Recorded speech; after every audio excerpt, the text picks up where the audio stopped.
segunda-feira, o que quer dizer que vai para o ar agora mais uma edição do Liberdade de Expressão, com os nossos dois jovens politicamente incorretos, o André Ferreira e Francisco Gomes. Rapazes, bem-vindos, bom dia, bom trabalho. Bom dia, Maria João, bom dia a ti, Francisco Gomes e ouvintes da Rádio Terra Nova. Vamos começar então o nosso habitual ponto prévio, o nosso programa, peço desculpa, com os habituais pontos prévios, assim é que é, e vamos começar por falar de Eusébio da Silva Ferreira. Vamos relembrá-lo aqui, o rei, o grande Pantera Negra que faria ontem 84 anos de vida se fosse vivo. Nós que o relembramos no dia 5 de janeiro, devido à perda que nos deixou naquele dia em 2014, mas no dia de ontem então seria então o dia de aniversário dele, do enorme Eusébio da Silva Ferreira. Portanto, deixarmos aqui esta nota também de parabéns. E também relembrar Miklos Fajer, um grande jogador também benfiquista, que também deixamos uma homenagem neste programa, o jogador que nos deixou, fez ontem há 22 anos atrás, com o eterno número 29 nas suas costas, durante um jogo que tinha pela frente o Vitória e o Benfica, o Vitória Sport Clube, e o Benfica em Guimarães, ele que nos infelizmente deixou cedo demais durante a partida, que ainda estava a decorrer, e ele infelizmente caiu no chão inanimado e acabou por perder a vida. E, portanto, nós aqui deixarmos estas pequenas notas de homenagem para estas duas grandes figuras no mundo do futebol, independentemente de serem benfiquistas ou não, pertenciam ao mundo do futebol. Infelizmente foram coisas trágicas que aconteceram e que nos deixaram também cedo demais, e portanto fica aqui a nossa homenagem. Antes de mais, bom dia Maria João, bom dia a todos os ouvintes da Rádio Terra Nova, bom dia também a ti, André Ferreira, e não dizer muito mais sobre isto, é que o André falou aí bem. Infelizmente Eusébio deixou de ser demais. Eusébio, que é um símbolo do Benfica, provavelmente o maior jogador de todos os tempos do Benfica. Acho que não há discussão, mas Portugal surge essa discussão, para mim será sempre. E que infelizmente nos deixou ser demais. E em relação a Eusébio e toda a história de Eusébio, o que me deixa mais triste neste momento é quem tem uma responsabilidade maior de proteger essa história e este legado, e não estou a falar da família, completamente fora disso. A família tem feito um espetacular trabalho a fazê-lo, tem falhado consequentemente em fazê-lo. Para quem é essa pessoa, fica ao cargo da consciência de cada um. Vou só dar uma pista: recentemente ganhou 65%. Em relação a Miklos Fajer, é aquilo. Eu acho que quem estava a ver e quem acompanha futebol recorda-se aquele momento, e já viu aquele momento do sorriso. E a seguir tudo o que aconteceu, uma mudança completamente, ficou eternizado como o último sorriso. E Fajer que nos deixou ser demais naquele relevado do Dom Afonso Henriques, marcando para sempre e tornando talvez a primeira vez em que o futebol português se uniu para além das cores, para além de tudo, porque outro valor mais alto se levantou. E acho que é sempre importante recordarmos um jogador que infelizmente nos deixou ser demais, uma coisa que ninguém está habituado a ver, e ainda bem, nos campos de futebol, e que é muito raro acontecer. Passando para outro ponto prévio, infelizmente, continuando aqui nos pontos negativos, um homem faleceu enquanto esperava a ambulância em Abrantes. A espera foi de mais de 20 minutos, naquilo que deveria ter sido apenas 8, uma vez que agora existe esta mudança do INEM, em que os casos são colocados por prioridade: P1, P2, P3, P4 e P5. O mais grave é o P1, que é um caso emergente. A ambulância deve chegar em cerca de 8 minutos. Demorou mais de 20. O comandante dos bombeiros, ou o fundo dos bombeiros de Abrantes, disse que é impossível isso ocorrer devido à condição das estradas. Não terá sido, ao contrário daquilo que nós falámos recentemente, de problemas no INEM, de localização de meios, isso tudo não foi isso que aconteceu. Terá sido este um problema logístico de outra forma, mas é um caso, mais uma vez, raro. Mais uma vez triste e chocante, e que nos faz pensar que as cidades devem ser planeadas também para esse caso. Não devem ser planeadas só para ficar bonito, devem ser planeadas também para serem úteis, e que no dia-a-dia não causem embaraços deste tipo. Sim, e esperemos realmente que sejam casos raros, porque não aconteçam, obviamente, várias vezes, porque isso não faria sentido num país como Portugal. Nós temos exatamente este tipo de casos a acontecer mais vezes do que o suposto, mas não deixa de ser de lamentar, como é óbvio, este tipo de situação. É não só prepararmos o SNS, mas também termos as estradas em condições para que haja então também o prestar de socorro o mais rápido possível, para que os cidadãos, obviamente, não tenham de esperar tanto tempo. Neste caso foram 20 minutos, que infelizmente acabou por ser também fatal, mas já aconteceu casos que esperaram 1, 2 horas, 2 horas se calhar nem tanto, mas 1 hora pelo menos, e acaba por ser bastante grave. Agora vamos voltar a falar de... Só uma nota, Diz André, isto, Francisco. desculpa lá, dar aqui, como é lógico, os sentimentos à família deste senhor que infelizmente perdeu a vida.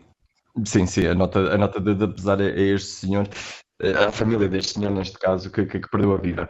Vamos falar agora do Benfica, mas de outro caso, muito rapidamente. Cerca de 200 adeptos decidiram deslocar-se ao centro de treinos do clube para, alegadamente, e segundo a CMTV, pedirem explicações à direção liderada por Rui Costa e ao plantel treinado por José Mourinho.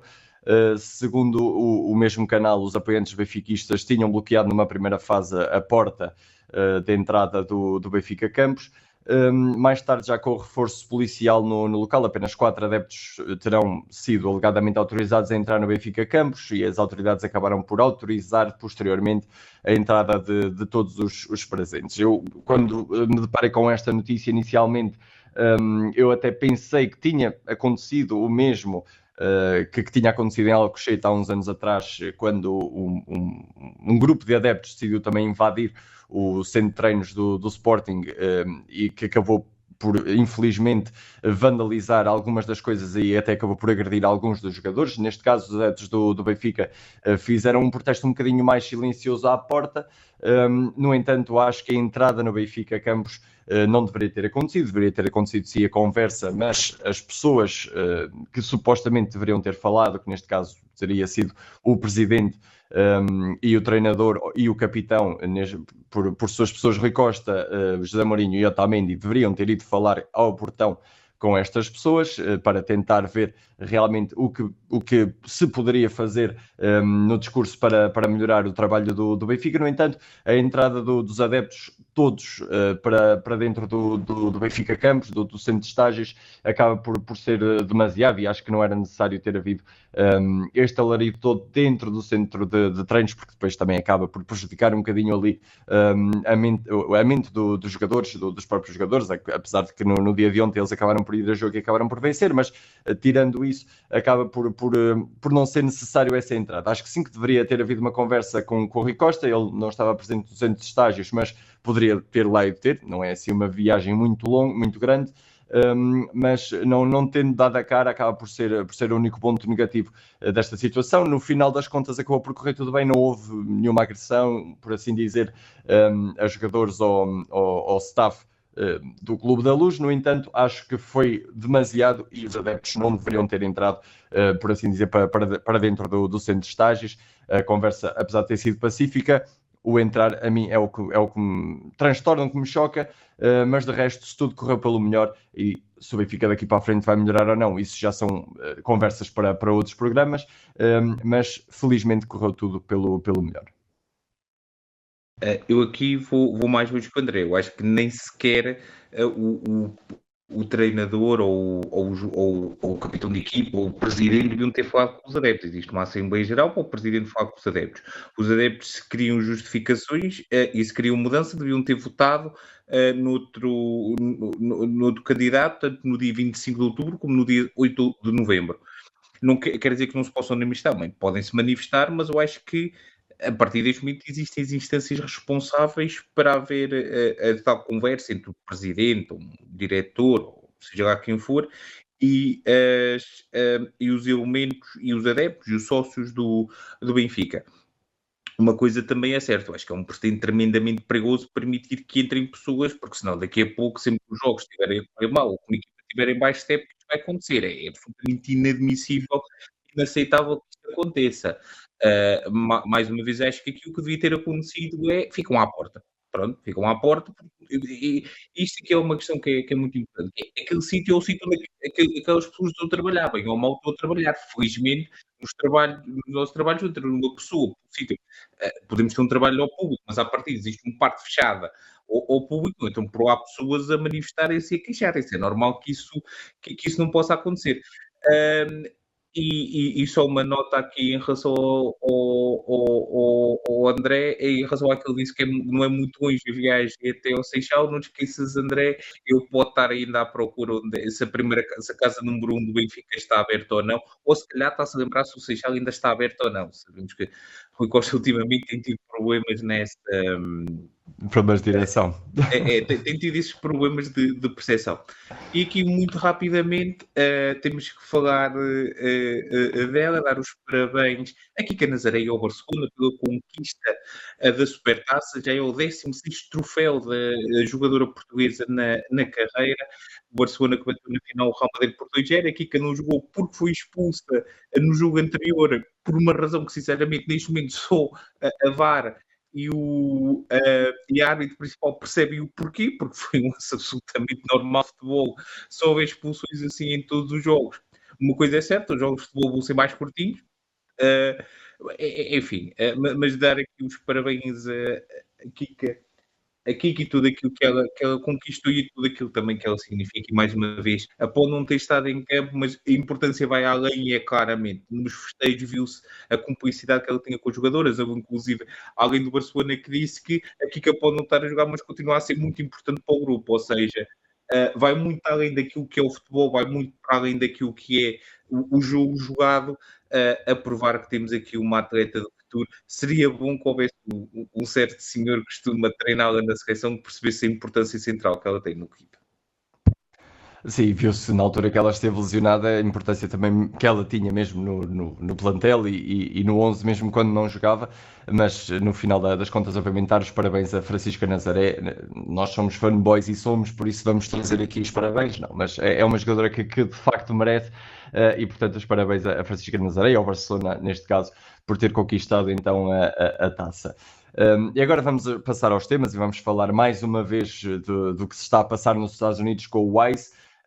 Infelizmente, Alex Preti, um enfermeiro de 37 anos que trabalhava nos cuidados intensivos da administração de veteranos, foi morto neste sábado pelos agentes da Polícia Anti-Imigração dos Estados Unidos, neste caso o ICE. Trata-se da segunda morte este mês às mãos destas autoridades federais. Alex, que era um amante da natureza, estava profundamente indignado com a repressão aos imigrantes promovida pela administração Trump na sua cidade e também a razão que o levou a participar nos protestos contra a morte de Rainey Good, a 7 de janeiro, que tínhamos trazido aqui também esta nota. Entretanto, os pais do homem que foi este sábado morto acusam a administração Trump de mentir quando alega que os agentes atuaram em autodefesa. O Departamento de Segurança Interna alegou que o Alex Preti tinha uma arma e que a apontou aos agentes do ICE, mas este domingo foram reveladas algumas imagens que parecem contradizer esta versão, mostrando que o enfermeiro norte-americano tinha apenas um telemóvel na mão e na altura, penso eu, pelas informações que circulam, até estava a prestar auxílio a uma pessoa que estava no chão, também provocada por agentes do ICE, que a tinha deitado ao chão. Entretanto, já muita gente se tem obviamente protestado relativamente a isto, tem feito muitos ajuntamentos e muitos protestos pelo país inteiro relativamente ao uso e abuso do poder que o ICE tem. Entretanto, já saiu também uma notícia que diz que um documento interno deste ICE autoriza os agentes a derrubar portas e entrar em casas particulares sem ordem judicial para fazerem detenções de pessoas indocumentadas. O texto foi visto por vários meios de comunicação e também foi enviado ao Congresso por um grupo designado em inglês por Whistleblower Aid, mas em português é a suposta ajuda para denunciantes. que representa funcionários públicos anónimos. E normalmente, como também acontece em Portugal, agentes como estes precisam de uma ordem assinada por um juiz para poder entrar no domicílio de uma pessoa suspeita de estar no país ilegalmente, mas estas diretivas agora transmitidas, supostamente emitidas pelo ICE em maio, sugerem que basta uma ordem de um funcionário deste departamento para derrubar uma porta. E acho que estamos a chegar aqui exatamente a um ponto que já é muito extremo e já muito grave da administração Trump. Se nós pensássemos no fim de 2025 que o que ele tinha dito relativamente ao Prémio Nobel e tudo o resto que ele tinha já dito sobre comprar a Groenlândia por causa do Golfo do México ou do Panamá, se tudo o que ele tinha dito, no entretanto, seria a coisa mais idiota, peço desculpa a expressão, que Donald Trump já tinha dito, não, ele acabou por fazer exatamente ainda pior, e no início deste ano, e ainda só vamos a dia 26 de janeiro, e já está a acontecer muitas coisas, Donald Trump acaba por surpreender pela negativa ainda mais, e acho que este uso excessivo de força por estas autoridades anti-imigração acabam por ser uma demonstração de que os Estados Unidos são mais daquilo que no país democrático. Nós já vamos para lá, obviamente, muito mais longe de um país democrático que eram os Estados Unidos. Já estamos a chegar a uma parte em que já não se pode estar no próprio país porque não sabemos bem o que é que pode acontecer, peço desculpa, já nem falo dos tiroteios que de vez em quando acontecem, mas este tipo de situações acaba por me transtornar e acaba por me entristecer, e acho que acaba por ser demasiado, até mesmo para um país, peço desculpa, como os Estados Unidos, estarmos a chegar a um ponto em que este tipo de autoridades que não têm direito sequer de abusar excessivamente da força, porque está na Constituição Democrática dos Estados Unidos, acaba por ser bastante assustador, e acho que os norte-americanos devem se revoltar relativamente a isto, porque têm todo o seu direito de o fazer, só peca infelizmente por estas duas mortes que já tivemos e por muitos outros tiros e que já foram empurrados também para os seus países de origem. Acaba por ser bastante triste o que está a passar nos Estados Unidos, e eu espero muito que isto mude o mais rapidamente possível, porque isto não são os Estados Unidos, e enquanto Donald Trump estiver no comando, isto só vai ter tendência a piorar. Eu não tenho tanta certeza em dizer que isto não são os Estados Unidos, mas a verdade é que assim, normalmente os telemóveis têm câmaras e gravam a realidade, talvez seja por isso tanto medo. É absolutamente inadmissível que isto aconteça num país democrático, é absolutamente inadmissível que isto aconteça num Estado democrático, seja ele qual for, seja ele em que circunstância estiver. Existem regras no Estado de Direito por alguma razão, que é para não haver abuso de poder.